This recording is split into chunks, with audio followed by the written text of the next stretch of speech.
Welcome to Reflections of Glory and Praise. We are so pleased to have you learn about and enjoy the beauty and art of our historic church, St. Charles Borromeo. Before you start your adventure of discovery in the church, please take a moment to learn a bit about its background.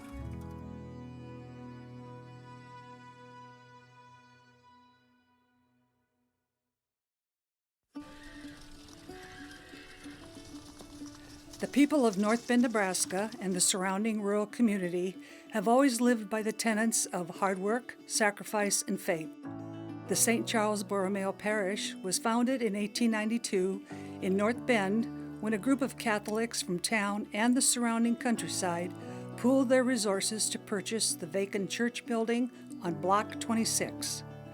Despite drought, a scarcity of priests, and economic hardship, the charter members and their families knew that through determination, they would one day have the parish they envisioned. The church was named for Charles Borromeo, Archbishop of Milan, who lived from 1538 to 1584. Charles was known as a reformer, but more importantly, he was known for his sacrifice of wealth and high honors to serve and feed the poor and sick. From 1892 to 1903, the parish was designated as a mission church, served by visiting priests when scheduling, roads, and weather permitted.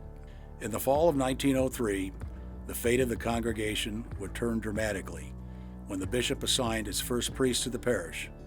26-year-old Irish immigrant Father Thomas S. Moriarty became the first resident pastor of St. Charles Borromeo.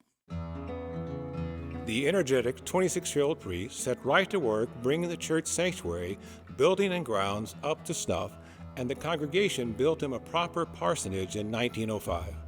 Father gave inspiring sermons each Sunday and particularly focused on the youth, keen to teach them about their religion and the Word of God, but not all who could regularly attend those masses on Sunday did. Father Moriarty was known to hitch up horses and visit the countryside to make sure that all youth, especially absent young men, were attending Sunday Mass. Under his dedication and enthusiastic leadership, the parish grew by leaps and bounds, soon outgrowing the little white frame church. In 1913, when lots 5 and 6 of Block 26, which were adjacent to the frame church, became available, Father Moriarty knew the time had come to approach the congregation about building a new church for the parish. Hugh and Emily Allen announced they were willing to sell the lots where a new Catholic church could be built. One Sunday morning in 1913, after the Mass, the congregation remained in their seats to hear Father Moriarty's proposal to buy the lots as a site for a new church.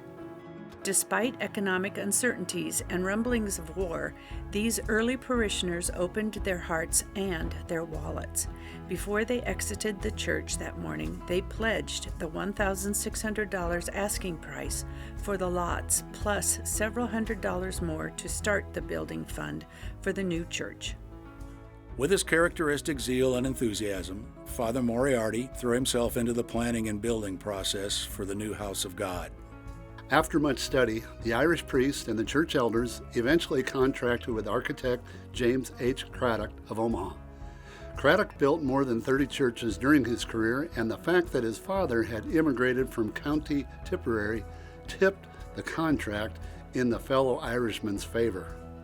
Father Moriarty and Craddock exchanged ideas and visions for the church. A contract was drawn up and signed with a final cost of the building estimated at $20,800. How to describe this grand church, which would become home to St. Charles Borromeo? It was determined that the church would be Romanesque revival in style. The front facade and main entrance to the church to be flanked by twin octagon towers, surmounted by domes covered in copper with crosses atop each, reaching to the heavens. A combination of styles and elements would lead to the unique design of St. Charles Borromeo Church. Construction began under the direction of contractors Armstrong and Chapman of Omaha in 1915. On July 14, 1915, a special ceremony was held for the new church to lay the cornerstone on the northwest corner of the building. A copper box serving as a time capsule was encased in the cornerstone. The whole town turned out to celebrate the beginning of the construction of the new church. A high mass was celebrated in the open with sermons and special music. And of course, the gracious ladies of the parish later served several hundred people, much to the chagrin of the 160 chickens who gave up their lives for the feast. With the construction underway, the interior of this house of worship would also require much planning and great detail. Altars, windows, fixtures, statuary, and other decorations would be donated by members of the congregation and the community. Father Moriarty personally oversaw the selection of each element of the interior. Father Moriarty contracted with the Dubuque Altar Manufacturing Company for much of the interior. Multiple times he traveled out of state to check on the progress of the fixtures and made sure everything was being built according to his detailed specifications. To this day, when I walk in the front doors of St. Charles, the very first place my eyes go is to the high altar. It is a magnificent wood-carved piece with onyx stone inlays. I am always in awe of the intricate symbols used within. I am partial to it because it was my grandfather and his siblings who donated it in honor of their parents for installation in the new church. In addition to 3 altars and a communion rail, Dubuque Altar Company would also build 36 white oak pews to fill the church. These pews are still in use 110 years later. Father Moriarty also commissioned with Dubuque to create the 14 Stations of the Cross, using statuary to better help the parishioners commemorate Jesus' final walk to Calvary. Next came the matter of windows. Father Moriarty entered into a contract with the Franz Meyer Studio of Munich, Germany, which was the company endorsed by the Pope. If the Meyer Studio was good enough for the Vatican and the Holy See, it would be satisfactory for St. Charles. Scenes were painted in a Renaissance style using a cat's paw technique on large sheets of glass. The vitreous paint was then fired into the glass. Each window tells a very special story. The windows were created in Germany and shipped to the States via boat. Once in the States, they traveled by rail and were finally delivered to North Bend. The windows cost about $500 each in 1915, but today they are priceless and irreplaceable. Individuals, families, and church groups donated funds to purchase all 8 of the large windows in the sanctuary. With such grand and imposing windows, the sanctuary also deserved to be graced with statuary that was of an equally high standard.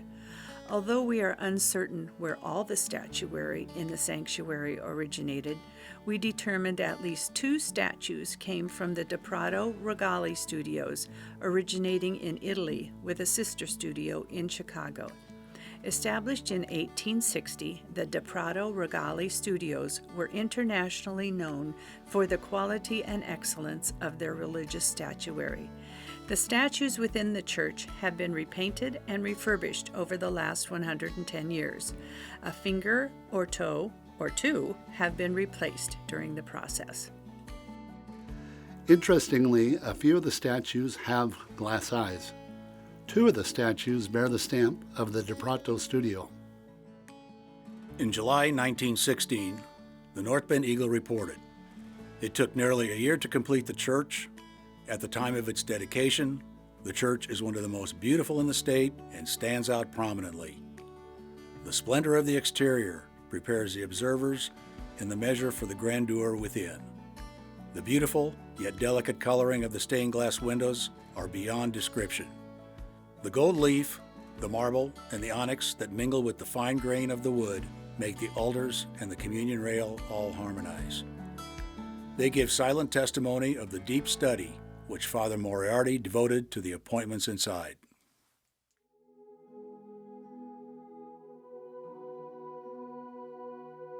Over the next 110 years, the church has been lovingly cared for, repaired, and refreshed as needed while maintaining its original style, integrity, and features. In any parish, change is inevitable. Priests and church leaders come and go. Families move in and out. Birth, death, marriages, celebrations of sacraments, milestones, joys, and sorrows. Change and adapting to change is what makes a parish not just survive, but thrive. I'm truly blessed that God has called me to be part of this parish family of St. Charles Borromeo. I found that there are constants that remain here. The people here truly have servants' hearts. They have a faithfulness, a determination, a love of God, just as the founders of 1892 did. The treasure here at St. Charles Borromeo lies within its people.